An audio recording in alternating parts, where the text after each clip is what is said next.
Hi, my name is Ryan Gardner. I'm the youth director here at 4 Mile Creek Baptist Church in Verina, Virginia.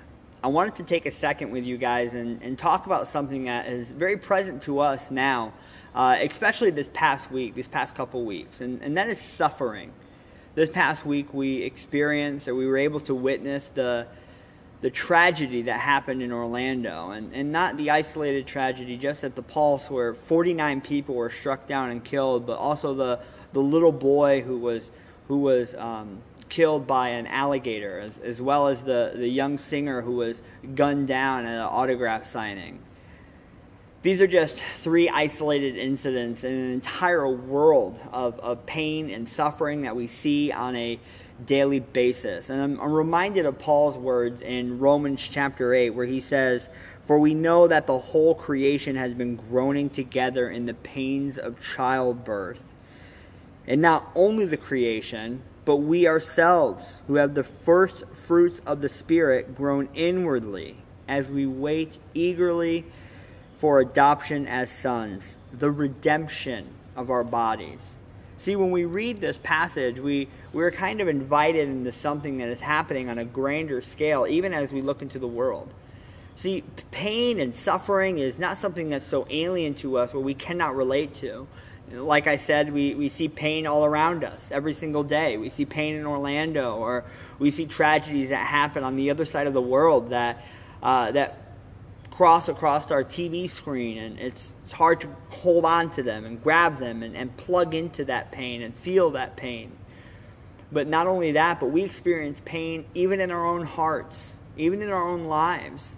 People close to us pass away or suffer from some serious ailment or cancer or disease. See, pain is not something that's so far away from us that we can live our entire lives without asking the question, why? Why, God, do we suffer now? See, even as Christians, we are not alien to pain. And we're familiar with Paul's story as he writes in a prison, chained to a guard. And at some moments, not even knowing whether or not he's going to make it out of there alive. And we remember the early church and the persecution that Nero placed over the early church as he skewered Christians and placed them around his track to light the way for his entertainment. See, from the very beginning of creation to the time man has fallen until now, we have experienced, witnessed, and participated in real pain and suffering. So what now? Do we stop there? Do we just take it in as natural occurrence of day-to-day happenings? No, because there is hope. There's real hope, even for us. As Paul says, we receive the first fruits of the Spirit.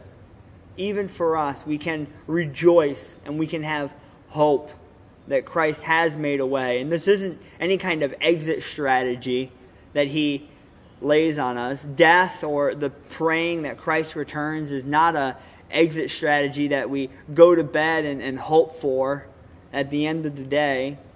And how easy is it for us to say, well, this is a sign of the end times, or Christ will soon come back? Well, while those things may be true, how does that affect today? Paul continues in Romans in verse 24 as he says, "For in this hope we were saved." Now hope that is seen is not hope. For who hopes for what he sees? But if we hope for what we do not see, we wait for it with patience.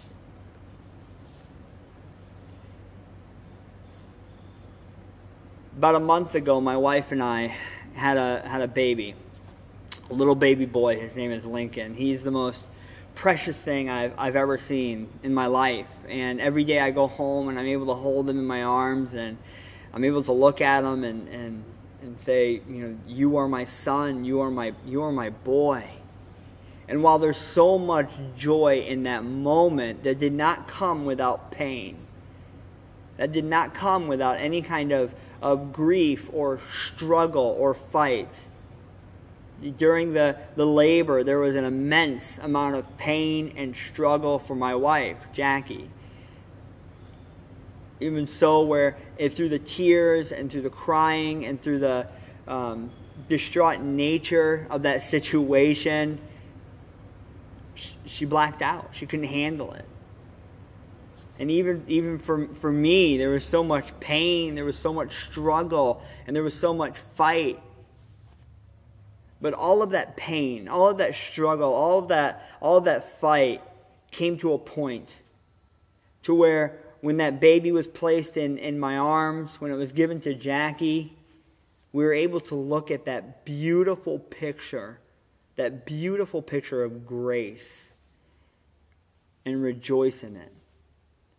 See, we don't struggle. We don't experience pain for no isolated reason. We experience pain because we know at the end of that pain there is hope. That there is peace. And that is the beauty of suffering. To know that it is just for a season. It is just for a time. Now I would encourage you that while you may not be in pain or suffering even now, someone very close to you is. I can guarantee that. I would encourage you to step out in faith and reach out to that individual. Plug into their pain. Relate to their pain. We have been commissioned by a beautiful Savior to save that which was lost. So let us be intentional with our conversation. Let us be intentional with what we post on social media. And let us plug in to the suffering that is around us with a singular hope that is Jesus Christ.